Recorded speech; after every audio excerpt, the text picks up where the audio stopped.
Welcome to this deep dive into clinical transcripts and data from the Parental Alienation Study Group. And also Dr. Craig Childress and Karen Woodall. Right, exactly. And we're speaking directly to you today, the targeted parent. Yeah. We know how incredibly isolating it is to try and explain why your child is just suddenly rejecting you. Only to watch your friends and family kind of just glaze over. People naturally assume you know where there's smoke, there's fire. Right. Which leaves you feeling entirely alone. But our goal today is to give you a mental toolkit, a sort of translator. To help you explain parental alienation to your village, the teachers, the grandparents, your friends. Without sounding crazy. Exactly. And the key to that is shifting to a calm, soft-spoken, Socratic approach. Because when parents are desperate, the instinct is to lecture right. Oh, absolutely. You want to throw around clinical terms to prove what's happening. But how do we shift out of that desperation? How do we use this Socratic method with skeptics? Well, lecturing usually just makes people think you're bitter. The Socratic method turns that dynamic around by asking the right questions. You guide them to the truth. Yes.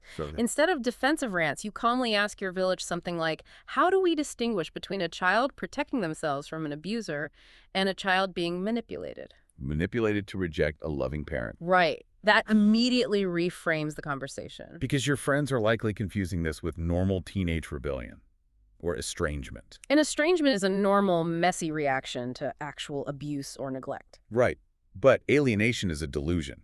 It's where a child rejects a normal-range parent for completely absurd reasons. You're guiding them to see this isn't just a messy custody dispute. You can casually mention it's actually classified in the DSM-5 under code V995.51 as child psychological abuse. But the real power is letting them connect those dots themselves, without feeling lectured. Definitely. And the sources dive heavily into the why behind the child's behavior. Specifically, this concept of a double bind. Leading to fright without solution? How does that actually play out for the child in real time? Well, picture a child completely dependent on an unstable, alienating parent. Okay. That parent sends a covert, terrifying message. Loving your other parent is a betrayal of me. So the child is trapped in this impossible emotional loyalty test. Exactly.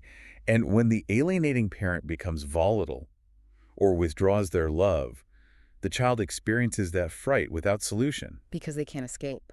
And they can't seek comfort from the person terrifying them. It's just devastating to think about. To survive that kind of pressure, they essentially have to amputate half of their own identity. It is a literal trauma response. And that trauma response explains the bizarre behaviors your village might find so baffling. That's why you see that chilling lack of empathy if you cry in front of them.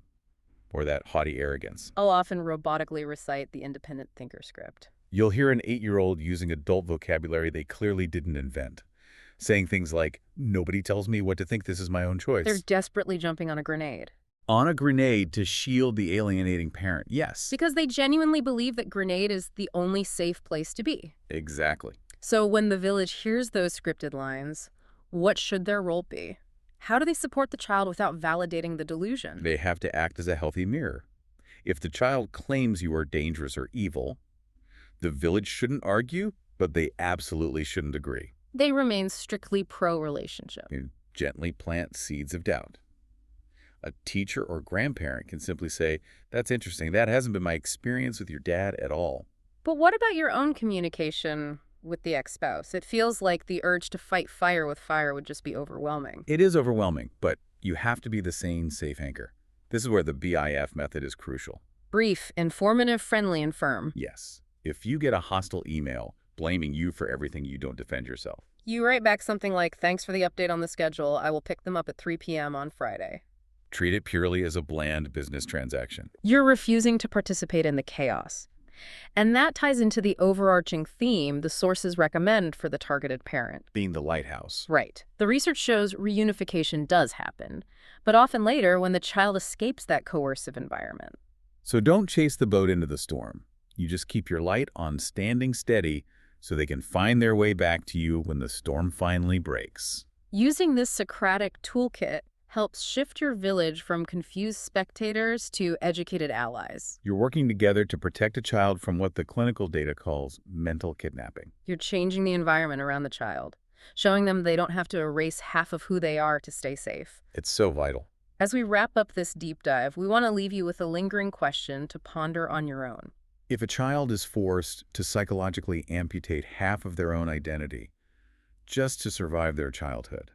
How might that deep, unaddressed trauma unconsciously dictate the way they bond with and raise their own future children?